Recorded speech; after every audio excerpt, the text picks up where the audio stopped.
Amazon জঙ্গল পৃথিবীর সবচেয়ে বড় এবং ঘন জঙ্গল হবার সাথে সাথে অ্যামাজনকে একটি রহস্যময় জঙ্গল হিসাবেও মনে করা হয়।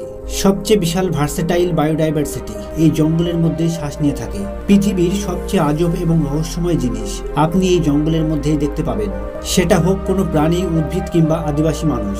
আজকের এই ভিডিওতে পৃথিবীর সবথেকে বড় জঙ্গল অ্যামাজনের রহস্য এবং এখানকার প্রাণীদের সম্পর্কে জানাবো। তা চলুন ভিডিওটি শুরু করি। The bizarre পোটো। রহস্যে ঘেরা অ্যামাজন জঙ্গলে পাওয়া এই পাখিটির চোখটিকে আপনি একবার দেখুন। দেখে মনে হচ্ছে কেউ যেন পেন্টিং করে এই পাখিটির চোখ এঁকে রেখেছে। এদেরকে দেখতে যতটা সুন্দর ঠিক ততটাই আজব বলে মনে হয়, কারণ এদের ঠোঁটটি অনেকটা চওড়া, যেটা দেখতে খুবই সুন্দর লাগে। এদের প্রধান বৈশিষ্ট্য, এরা জঙ্গলের মধ্যে এমনভাবে বসে থাকে যে দূর থেকে এদেরকে স্পষ্টভাবে দেখতেই পাবেন না। আর এদের এই বৈশিষ্ট্যের কারণে অন্য কোনো শিকারী প্রাণী এদেরকে সহজে শিকার করতে পারে না, কিন্তু এই পাখি তার শিকারকে দূর থেকে লক্ষ্য করতে পারে, যার জন্য এই পাখিকে অ্যামাজনের সবচেয়ে শিকারী পাখিদের মধ্যেও ধরা হয়। Glass frog of Amazon. আমাদের পৃথিবীতে খুবই আশ্চর্যজনক প্রাণীরা বসবাস করে, যাদের মধ্যে গ্লাস ফ্রগের মতন আশ্চর্যজনক প্রাণী আর একটিও পাবেন না। ফ্রগের এই প্রজাতিটি গ্লাস ফ্রগ হিসেবেই জানা যায়, কারণ এদের ত্বক সম্পূর্ণভাবে ট্রান্সপারেন্ট, আর এই কারণেই এদের এই ছোট শরীরের মধ্যে থাকা সমস্ত অংশই স্পষ্টভাবে দেখা যায়। এদের শরীর এতটাই স্বচ্ছ যে দেখলে মনে হবে জলের মতন এই প্রাণীটি হয়তো পাতার থেকে গড়িয়ে পড়ে যাবে, কিন্তু অধিকাংশ মানুষই এই প্রাণীটিকে এক নজরে দেখতে পর্যন্ত পায় না। এরা ঘন জঙ্গল এবং স্যাঁতস্যাঁতে জায়গাতে থাকতে বেশি পছন্দ করে, কিন্তু জলবায়ু পরিবর্তনের কারণে দিন প্রতিদিন এদের সংখ্যা কমতেই রয়েছে। Plastic eating mushroom. আমরা সবাই জানি বর্তমান সময়ে প্লাস্টিক একটা বড় সমস্যা হয়ে দাঁড়িয়েছে, কিন্তু এই আধুনিক যুগে প্লাস্টিকের ব্যবহার কমানো বা প্লাস্টিকের সমস্যার সমাধান সম্ভব। বিজ্ঞানীরা অ্যামাজন জঙ্গলে এমন একটি ফাঙ্গাসকে খুঁজে পেয়েছেন যারা কমন প্লাস্টিক বা পলিথিনকে ডিগ্রেড করার ক্ষমতা রাখে। আপনি জেনে অবাক হবেন, এই ফাঙ্গাস একটি মাশরুম যারা প্লাস্টিককে খেয়ে বেঁচে থাকে। অ্যাকচুয়ালি এই মাশরুম প্লাস্টিক পোটোকাসে থাকা মেন ইনক্লুডিং পলিথিনকে খেয়ে সেই প্লাস্টিককে অর্গানিক মেটালে বদলে দিতে পারে। তাছাড়াও এই ফাঙ্গাস অক্সিজেন ছাড়াই বেঁচে থাকতে পারে।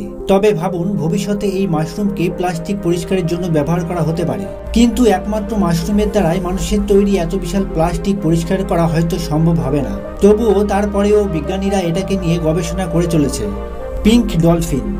সমুদ্রে পাওয়া অন্যান্য ডলফিনের থেকে অ্যামাজন নদীতে বসবাস করা পিঙ্ক ডলফিন সম্পূর্ণ আলাদা।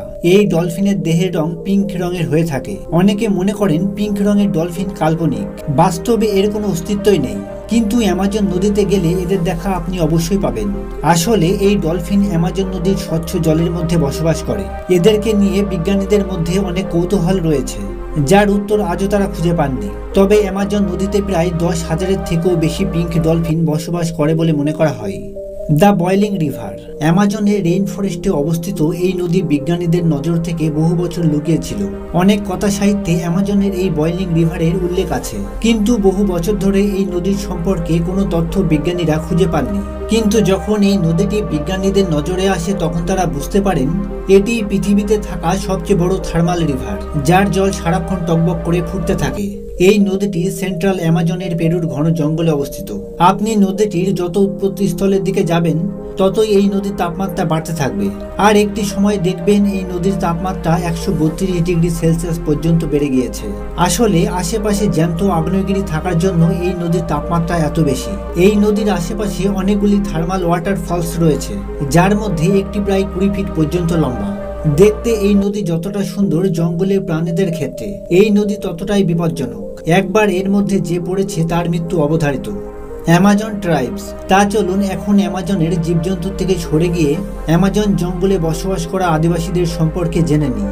ব্রাজিলের অ্যামাজন জঙ্গলে এমন কিছু আদিবাসী মানুষ বসবাস করে যাদের এখনো পর্যন্ত জঙ্গলের বাইরের দুনিয়ার সঙ্গে কোনো সম্পর্কই নেই। কোনো সভ্যজাতির মানুষ তাদেরকে ডেভেলপ করার জন্য তাদের কাছে গেলে তারা কঠোরভাবে প্রতিরোধ তৈরি করে। এরা অ্যামাজনের ঘন জঙ্গলের মধ্যে থাকতে চায়। সভ্য সমাজ তাদের কাছে পুরোপুরি অজ্ঞাত, যার কারণে তাদের উপর থেকে যদি কোনো প্লেন বা হেলিকপ্টার যায়, তাহলে তারা সেই প্লেন বা হেলিকপ্টারটি ধ্বংস করে দেবার পুরোপুরি চেষ্টা করে থাকে। এই প্লেনটির উপরে হওয়া হামলা দেখে আপনি নিশ্চয়ই বুঝতে পারছেন, আসলে এই আদিবাসী সমাজ বাইরের দুনিয়ার প্রতি কোনো আগ্রহী নয়। তবে ভাবুন, আমাদের সভ্য দুনিয়াটা তারা কিভাবে দেখে। তাদের ব্যবহার তো এটাই বলে। আমাদের কমিউনিটি এবং উন্নয়নে তারা কখনোই প্রভাবিত হতে চায় না, তারা প্রকৃতির সঙ্গেই বেঁচে থাকতে চায়। তবে দেখলেন তো অ্যামাজন জঙ্গলে বসবাস করা আদিবাসী এবং প্রাণীরা কতই না অদ্ভুত। অ্যামাজনের সবচেয়ে হিংস্র প্রাণীদের সম্পর্কে জানতে এই ভিডিওটি ক্লিক করে দেখতে পারেন। তা চলুন আজকের ভিডিও এতটাই। প্রাণী জগৎকে ভালোভাবে জানতে আমাদের চ্যানেলটিকে সাবস্ক্রাইব করে সঙ্গে থাকবেন।